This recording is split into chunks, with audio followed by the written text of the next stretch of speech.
First thing we're going to be tossing to, Alex, is that the tree down in Teaneck, New Jersey. Now, my colleague Antoine Lewis, you're looking at some of that video there, he's covering this story today. It happened in the area of Sussex Road and Churchill Road in Teaneck. Now, the tree fell on a vehicle that had 2 passengers inside, and then 3 pedestrians were walking by.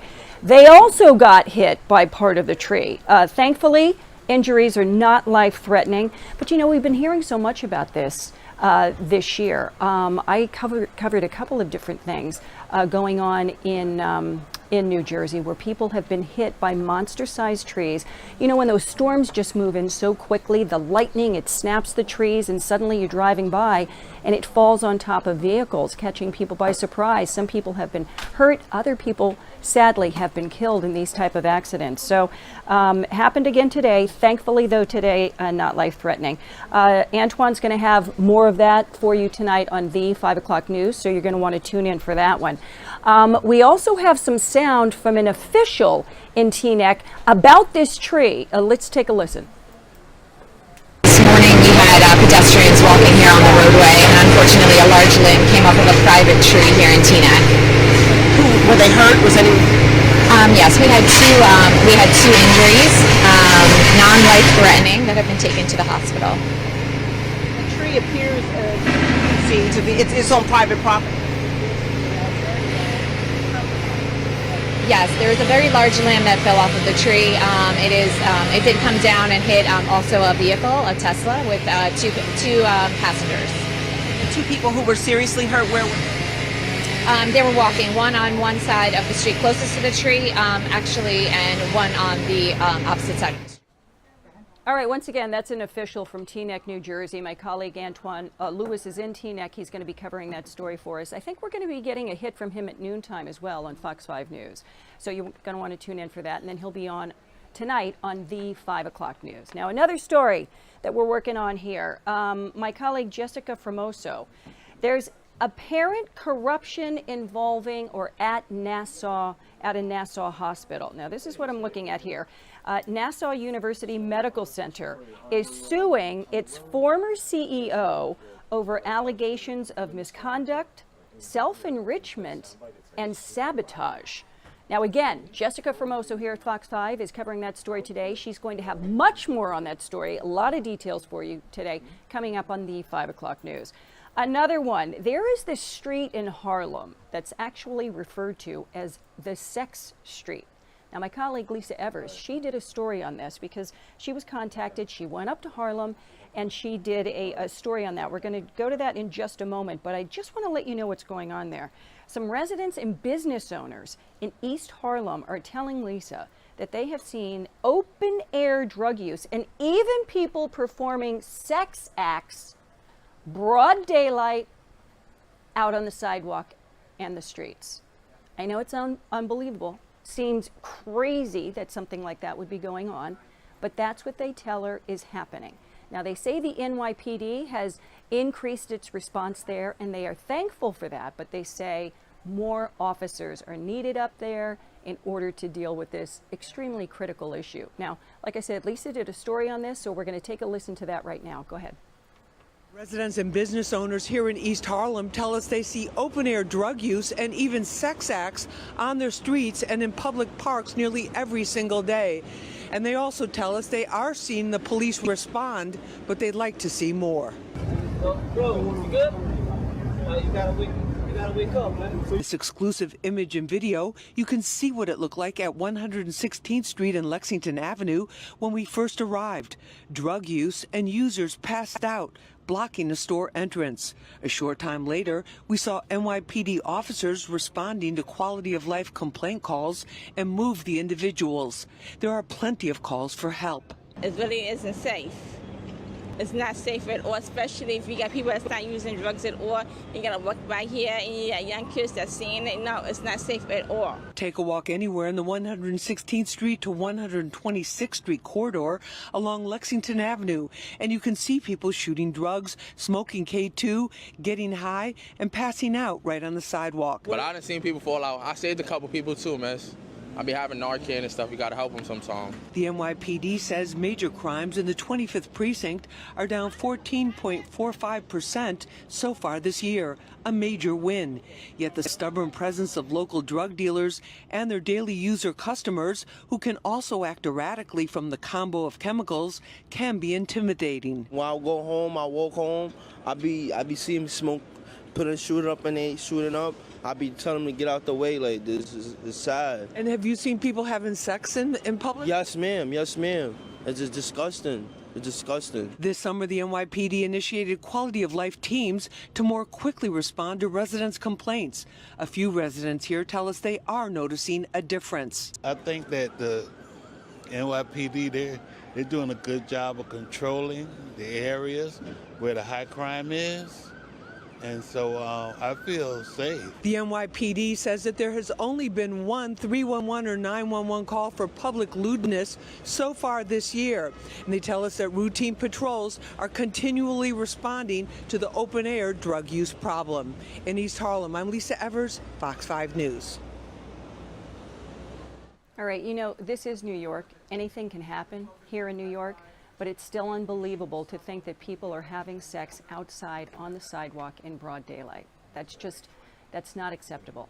Again, people in that neighborhood telling Lisa that the NYPD has responded and they're happy for that response. However, they feel more police presence is needed in that area. Now, another story that's going on, this is something that I did last night that was on the 10 o'clock news.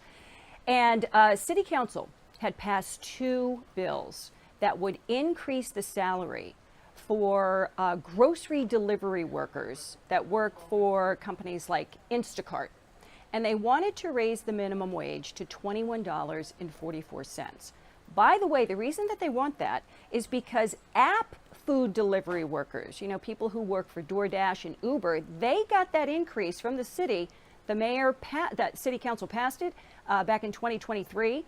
The mayor approved it, and they started getting their increased salary, hourly salary of $21.44. That was in 2023.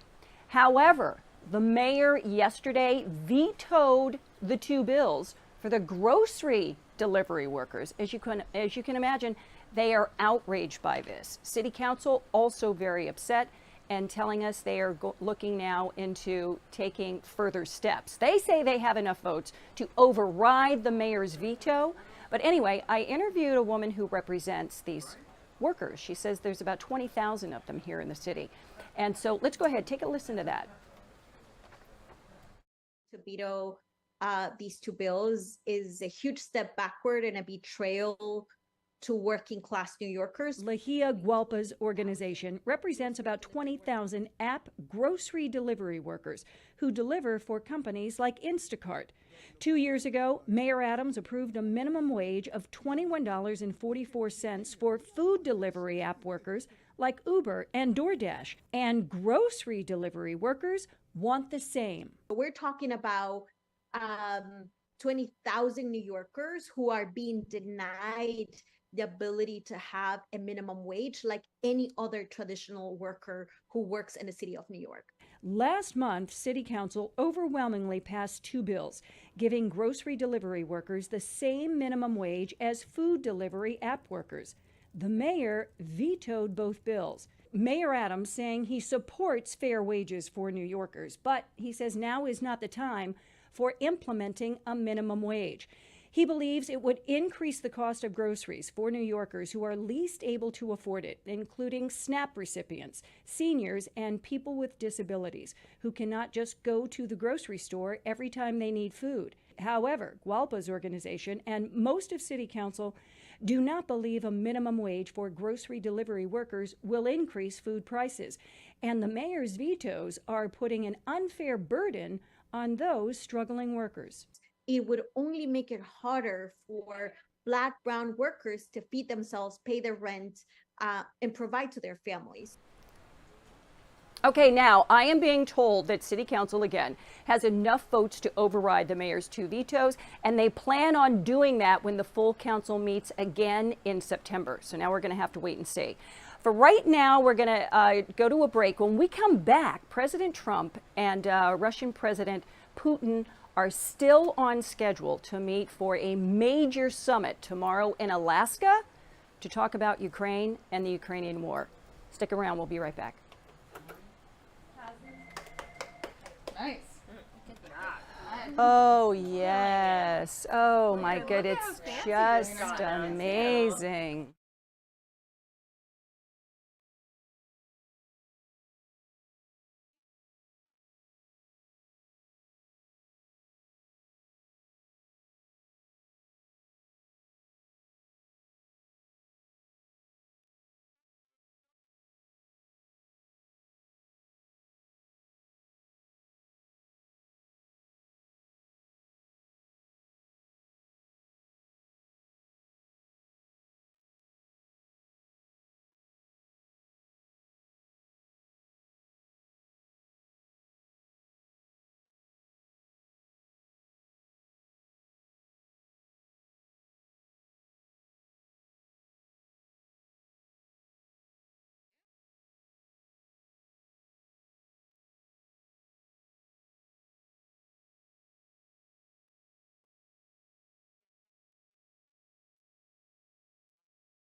All right, welcome back to Newsroom Live. I'm Linda Schmidt here at Fox 5 News. This is our newsroom here behind us on the Upper East Side, bringing you the top stories of the day. One of them is that President Trump and Russian President Putin are still on schedule to hold a major summit in Alaska tomorrow. They're going to be talking about everything that is going on with the Russian war with Ukraine. You know, this has been going on for 3.5 years now.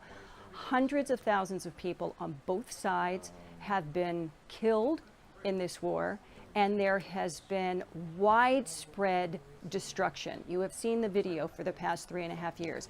Well, the President Trump wants to bring an end to this. And so he is meeting with Putin tomorrow, again, that's still on schedule, in Alaska. What I want to do right now is the President talked about this yesterday as well as earlier this week about what he anticipates for this. So, Alex, we're going to go ahead. We're going to toss to that, and you can hear President Trump. Soon. Between the two leaders.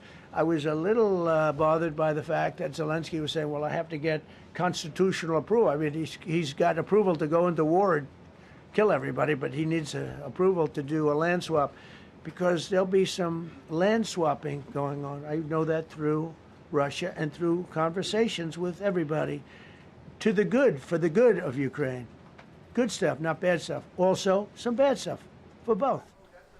Okay, now you hear the president there talking about a land swap. Now, Ukrainian President Volodymyr Zelensky is saying the only way that anything can move forward is a ceasefire must be established first. That's number one.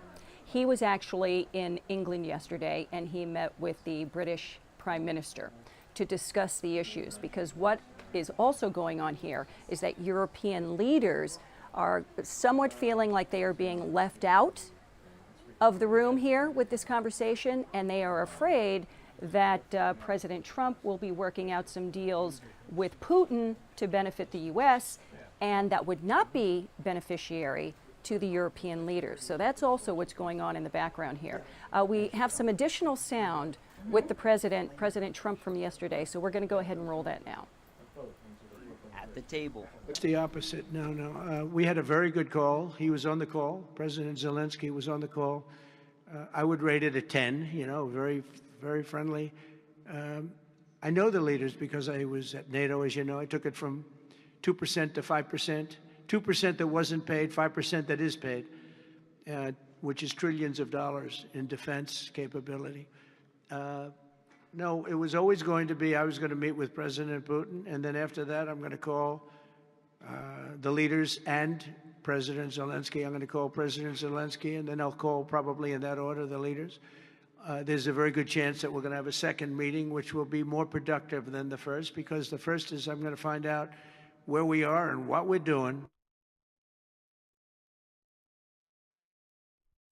We're going to meet with, I would say, the second meeting. If the first one goes okay, we'll have a quick second one. I would like to do it almost immediately, and we'll have a quick second meeting between President Putin and President Zelensky and myself, if they'd like to have me there. And that would be a meeting where maybe it could be absolutely work. But the first meeting will not work that out. Certain great things can be gained in the first. It's going to be a very important meeting. But it's setting the table for the second meeting. I think the second meeting, if the second meeting takes place, now there may be no second meeting, because if I feel that it's not appropriate to have it because I didn't get the answers that we have to have, then we're not. Okay, once again, President Trump talking there about the major summit that is going to be going on. It's scheduled. Hopefully it happens. That's going to be happening, supposed to be happening tomorrow in Alaska with Russian President Putin. Again, happening tomorrow. Now, what I'm going to do now, I'm going to bring in my colleague, Morgan Mackay. You know, she's our resident political expert. Morgan's working on everything that's going on today with the mayor's race. Yeah. She's all things political. I'm going to toss to a break right now, and then when we come back, Morgan will be here to talk about what's going on with the mayor's race. I have to head over to the other side of the newsroom because I have to write my script real quickly, because I'm going to be going live at 12 o'clock talking about Trump and Putin, and that's going to be on the 5 o'clock news coming up at 12. So tune in for that as well. Yeah. So you want to see this and you want to see that. All right, we're going to go to a break.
Hi everyone, I am Morgan Mackay and this is Newsroom Live. This is our newsroom here at Fox 5 News, and actually my IFB seems a little hot, just going to tell the producer here.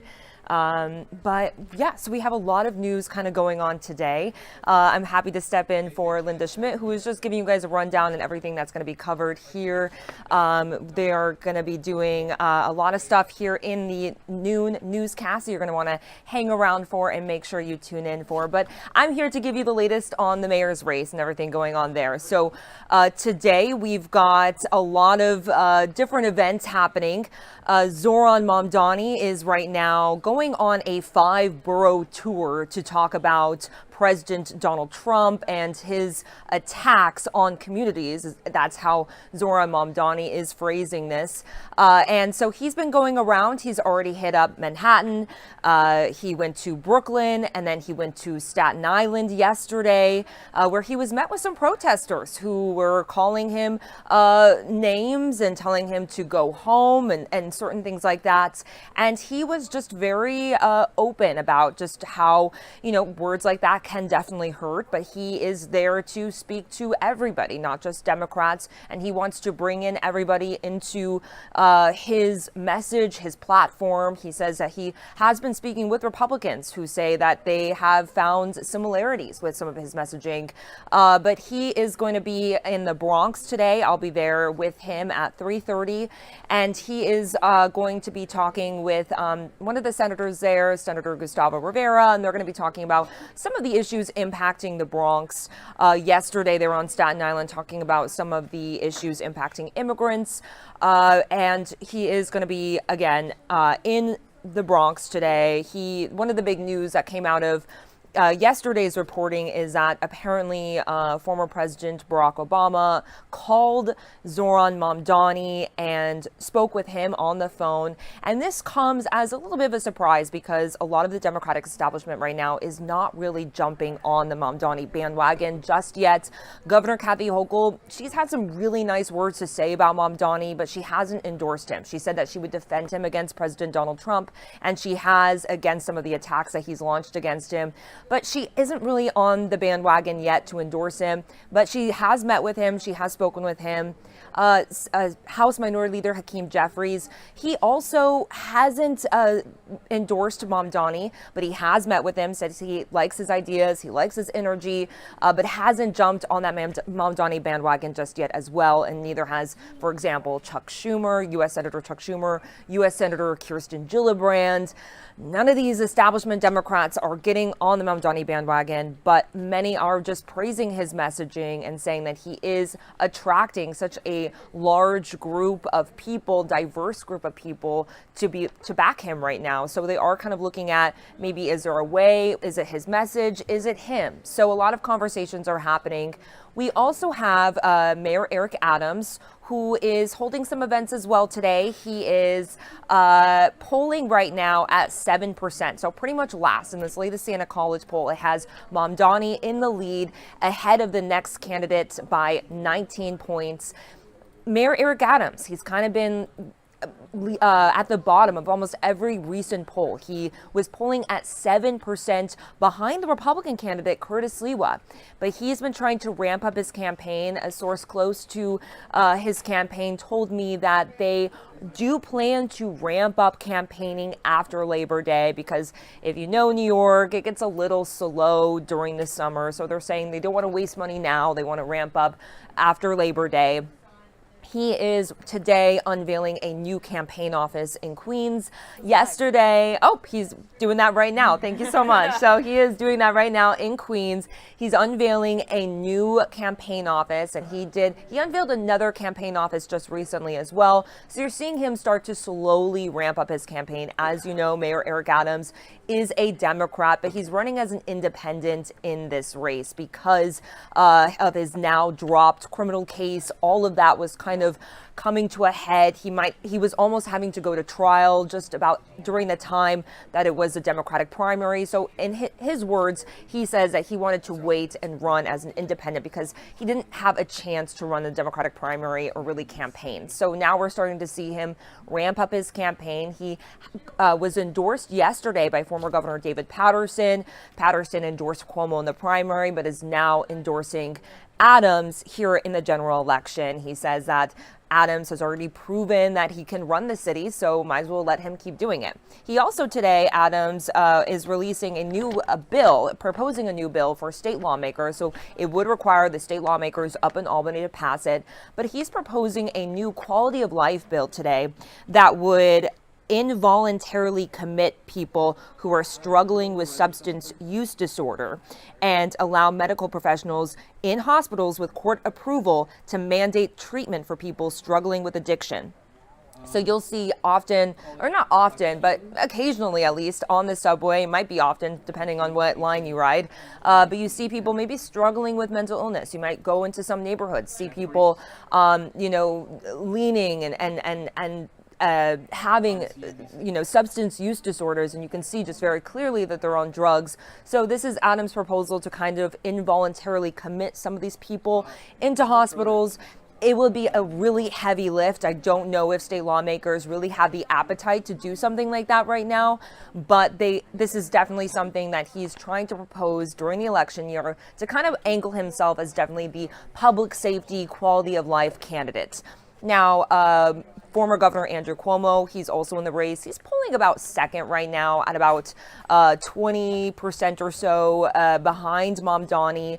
But he right now is just really working to ramp up his social media strategy, as it seems right now. He's been going out attacking Mamdani really hard on social media.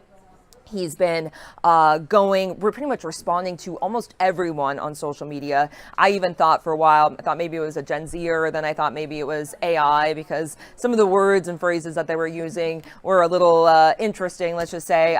Now, they did say that they did hire somebody new. They're not willing to say who that is that's kind of doing all this social media right now for Cuomo. But they're really attacking Mamdani, especially on his he rents a rent-stabilized apartment, which is different than affordable housing, which requires you to have a certain income level, but rent-stabilized apartments, pretty much anyone can rent. And Zohran Mamdani, he's a state assemblyman. He makes $142,000 a year. He says when he rented this apartment, it's a $2,300 a month apartment in Queens, and in Astoria, Queens. And he says that he rented that when he was making, I think, about $45,000 or so, they were saying. And but now he makes about $142,000. His wife makes an unspecified amount.